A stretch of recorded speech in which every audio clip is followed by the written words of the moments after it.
আসসালামু আলাইকুম। আমি পুষ্টিবিদ কাজী হামিদা বানু বর্ষা।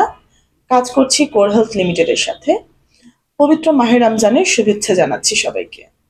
এই মাহে রমজান আসলে আমরা আসলে আমাদের খাবারের তালিকার একটি পরিবর্তন হওয়া শুরু হয়ে যায়। আমি একজন পুষ্টিবিদ হিসেবে আজকে আপনাদেরকে জানাতে এসেছি খাবারের তালিকা থেকে কি ধরনের খাবার অন্তর্ভুক্ত করলে এই পবিত্র মাহে রমজানে আপনি আপনার শারীরিক সুস্থতা বজায় রাখতে পারবেন। প্রথমেই আসছি ইফতারির কথা নিয়ে। আমাদের দেশে প্রচলিত যে খাবারগুলো আমরা ইফতারিতে গ্রহণ করে থাকি, সে খাবারগুলোর মধ্যে খুব বেশি জনপ্রিয় হচ্ছে বেগুনি, আলু, আলুর চপ, ডালের বড়া, ছোলা ইত্যাদি। এবং আরেকটি খুব মুখরোচক খাবার হচ্ছে জিলাপি।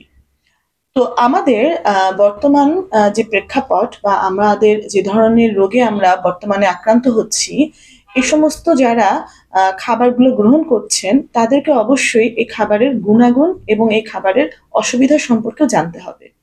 আসুন জেনে নেই মাসে রমজানে আমরা ইফতারিতে কি ধরনের খাবার কেন এবং কি কারণে গ্রহণ করব। মূলত ইফতারি কিন্তু একটি বিষয়, যে বিষয়টিকে আমরা ব্রেকফাস্টের পর্যায়ে বলে থাকি, অর্থাৎ ফাস্টিং ইওর ব্রেক।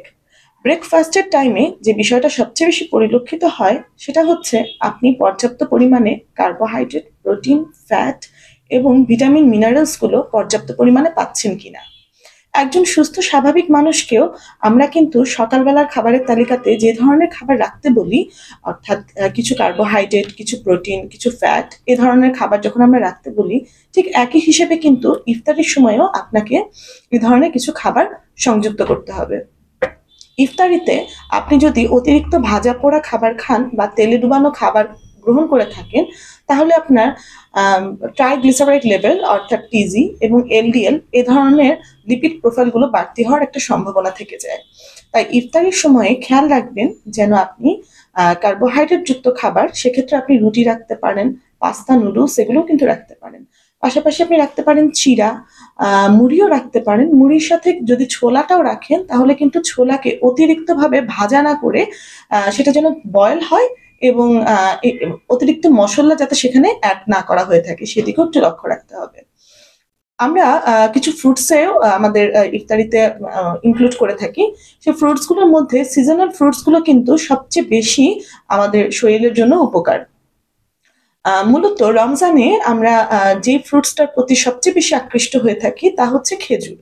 খেজুরে কিন্তু আমাদের প্রচুর পরিমাণে অ্যান্টিবায়োটিক উপাদান আছে এবং খেজুর খাওয়ার মাধ্যমে আমরা আমাদের পার ডে আমাদের যে ধরনের অসুবিধা ডেফিসিয়েন্ট হয়ে যায় বডিতে, অর্থাৎ আমরা যদি ফাইবারের কথা বলি, ম্যাঙ্গানিজ, সালফার, কার্বোহাইড্রেট, সুগার এ ধরনের কথাগুলো যদি বলে থাকি, তাহলে কিন্তু মূলত সেটা খেজুর দিয়ে পূরণ করা সম্ভব।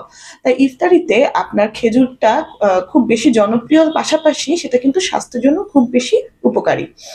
যারা ডায়াবেটিক রোগে আক্রান্ত আছে তাদের ক্ষেত্রে কিন্তু খেজুর খাওয়ার ক্ষেত্রে একটু চিন্তা করে খেতে হবে। সেক্ষেত্রে খেজুরের যে জিআই লেভেলটা আছে সেই জিআই লেভেলটা, অর্থাৎ গ্লাইসেমিক ইন্ডেক্স, সেই লেভেলটার প্রতি লক্ষ্য রাখতে হবে। মিষ্টি জাতীয় যে ধরনের ফ্রুটস আমাদের দেশে পাওয়া যায় তার মধ্যে আনারস, তরমুজ, আম এগুলো কিন্তু খুব বেশি জনপ্রিয়। তো এই ফ্রুটসগুলো কিন্তু অনেক বেশি হাই জিআই। খেয়াল রাখতে হবে এখন যেহেতু তরমুজের সময়, আমরা যেন তরমুজের যদি খাবার গ্রহণ করে থাকি তাহলে অবশ্যই আমরা আমাদের খেয়াল রাখতে হবে এটার জিআই লেভেলটা কিন্তু অনেক ক্ষেত্রেই হাই। তো ইফতারিতে আমরা টক জাতীয় ফ্রুটসও রাখতে পারি। সেক্ষেত্রে আঙ্গুর, আপেল এগুলো কিন্তু মোটামুটি লো জিআই এর মধ্যে পড়ছে এবং সিজনাল যে ফ্রুটসগুলো আমাদের দেশে পাওয়া যাচ্ছে সে ফ্রুটসগুলো আমরা রাখতে পারি।